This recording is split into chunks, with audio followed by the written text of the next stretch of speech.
Il est temps de vous informer sur la Radio 7 Online. Mesdames et messieurs, bienvenue dans ce journal dont voici les titres. Les femmes rurales de la République démocratique du Congo sont soutenues par le gouvernement central dans leurs travaux champêtres. Ceci ressort du message de la ministre Gisèle Ndaya en rapport avec la Journée internationale de la femme rurale. L'Assemblée nationale reporte sa plénière de ce vendredi à une date ultérieure. Une plénière qui était consacrée à l'audition du rapport de la commission mixte paritaire de la CENI. C'est tout pour les titres, le développement soupé. D'abord, cette information, le bureau de l'Assemblée nationale a reporté à une date ultérieure sa plénière prévue ce vendredi relative à l'audition du rapport de la commission mixte paritaire de la CENI. Bien avant le report, le groupe parlementaire MSG7 et AMK et alliés ont dénoncé une démarche cavalière entreprise par le président Bosso visant à entériner deux candidatures étudiées uniquement par des membres de l'Union sacrée. Prorogation de la 10e fois de l'état de siège dans les provinces du Nord Kivu et de l'Ituri. C'est la Chambre haute du Parlement qui a voté ce vendredi 15 octobre en seconde lecture. Plus de détails dans ses commentaires. L'état de siège dans les provinces de l'Ituri et du Nord Kivu sera encore prolongé pour 15 jours, la deuxième fois consécutive afin de permettre aux forces armées de la RDC de mettre fin à l'insécurité qui sévit dans l'est du pays. Après l'Assemblée nationale, le Sénat a voté ce vendredi 15 octobre en seconde lecture les projets de loi du gouvernement portant prorogation de cette mesure exceptionnelle dans une partie du territoire national. C'est le premier vice-président du Sénat Edi Mundela Kankou qui a présidé cette plénière en visioconférence à l'absence de son titulaire en mission. Sur les 109 membres qui composent le Sénat, 98 ont pris part au vote. 98 ont voté oui, aucun membre n'a voté non, aucun membre n'a voté abstention. En conséquence, le Sénat vote le projet de loi portant autorisation de la prorogation de l'état de siège proclamé sur une partie du territoire de la République démocratique du Congo. Il sera transmis au président de la République pour promulgation. Mes sincères félicitations. Peu avant, la plénière a auditionné les rapports de la commission PAJ qui a statué sur les dossiers de la validation des pouvoirs de la première suppléante du sénateur Dieudonné Fikiri, nommé vice-gouverneur à la Banque centrale du Congo. Après validation des mandats par l'Assemblée plénière, Madame Zeta Bamanissa Anita devient membre à part entière du Sénat congolais. Elle devra désormais occuper les sièges de l'élu de la Tchopo à la Chambre haute du Parlement. Le Premier ministre Jean-Michel Sama Lukonde a procédé ce vendredi 15 octobre à la clôture officielle de la 23e Assemblée générale annuelle de l'Organisation de la coopération de chefs de police de l'Afrique de l'Est qui s'est ouverte depuis le lundi 11 octobre à Fleuve Congo Hotel. Reportage.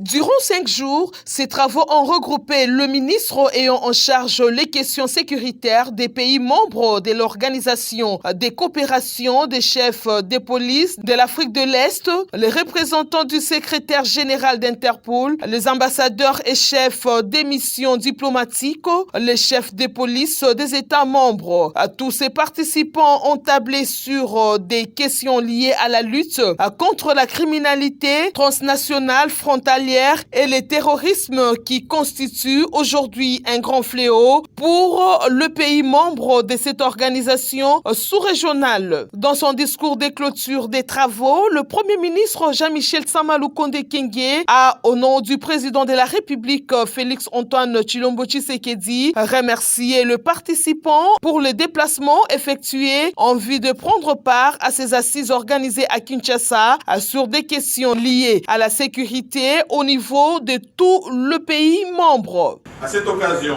permettez-moi, au nom de son Excellence, Monsieur le Président de la République, chef de l'État, de vous remercier, messieurs les participants, de vous être personnellement déplacés pour Kinshasa, capitale de la République démocratique du Congo, pour la tenue de cette assemblée. Votre présence démontre la grandeur de votre esprit, de responsabilité face au combat qui est le nôtre contre la criminalité transnationale, transfrontalière et le terrorisme. Je vous félicite tous pour les travaux que vous avez réalisés ici à Kinshasa. Et je suis certain que toutes les recommandations contenues dans le rapport final trouveront un écho favorable auprès de nos gouvernements respectifs. Jean-Michel Samalou Konde Kenge a saisi cette opportunité pour féliciter le vice-premier ministre Daniel Asselo qui a pris la tête de l'organisation. Je profite aussi de cette occasion pour féliciter Monsieur le vice-premier ministre, ministre de l'Intérieur, Sécurité, Décentralisation et Affaires coutumières de la République démocratique du Congo pour son accession à la présidence de l'Organisation des ministres des coopérations des chefs de police de l'Afrique de l'Est. Mes très sincères félicitations. Une fois encore, félicitations, chers messieurs et dames, pour ce travail accompli. Sur ce, je déclare close la 23e Assemblée générale de l'Organisation des coopérations des chefs de police de l'Afrique de l'Est. La cérémonie s'est terminée dans une ambiance bon enfant.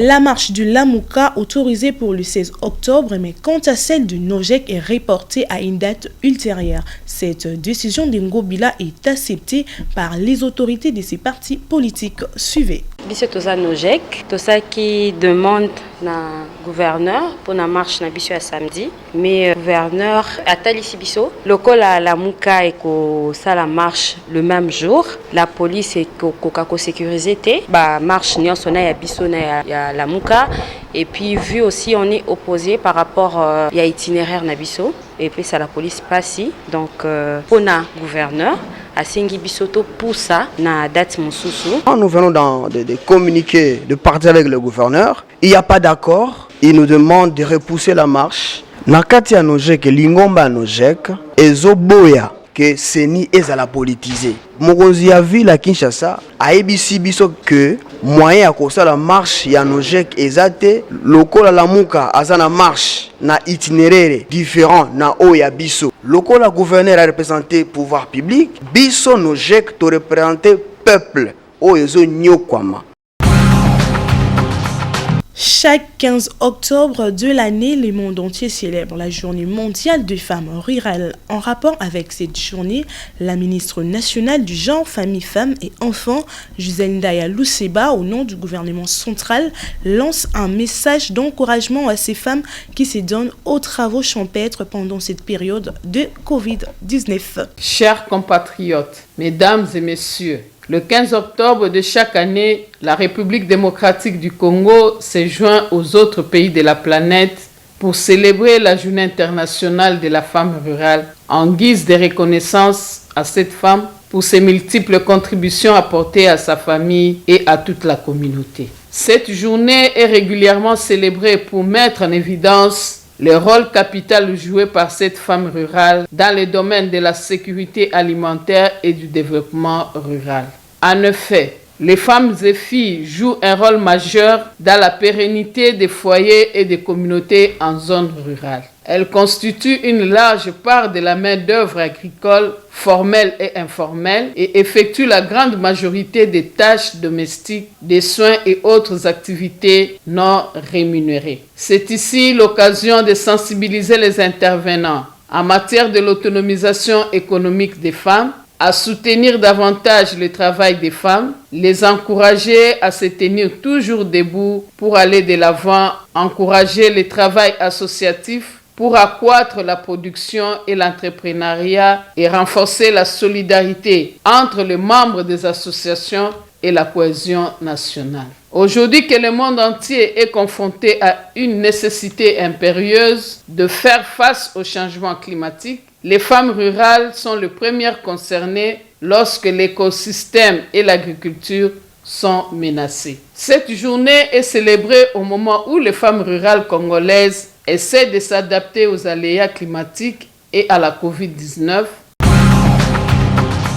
Après la prestation au Cameroun des léopards dames U20 de la République démocratique du Congo qui étaient logés dans un hôtel de la place et sont vus chassés par le propriétaire de l'hôtel.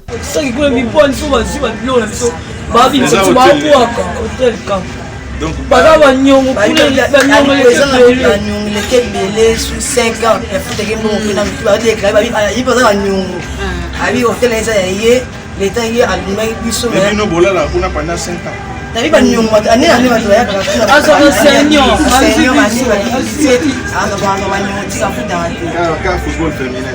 Devant cette situation, le ministre des Sports, Serge Kondé, a, au nom du gouvernement Sama Lukonde, apporté une solution. On l'écoute.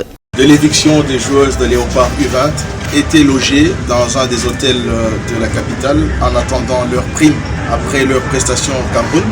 À notre niveau, nous savons qu'au ministère des Sports, on avait déjà signé pour que ces vaillantes léopards soient libérées.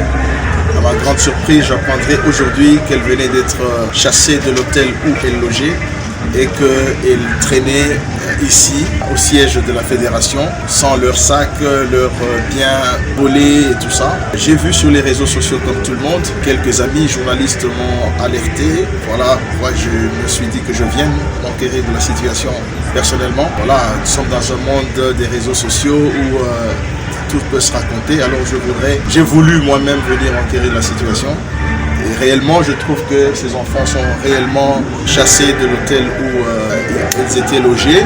Et j'ai appelé ma collègue vice-ministre des Finances pour savoir l'évolution de leur dossier qui avait déjà été signé avant leur départ du Cameroun. Il est question que demain, à la première heure, on voit à quel niveau leur dossier est bloqué parce qu'au niveau du ministère des Finances, tout avait déjà été engagé. Il était juste question que ces enfants, ces filles reçoivent leur prime même avant leur départ du Cameroun parce que le traitement doit être équitable. Que ce soit les seniors A, hommes, que ce soit les U20 filles ou garçons, ils sont tous joueurs ou joueuses congolais et congolaises.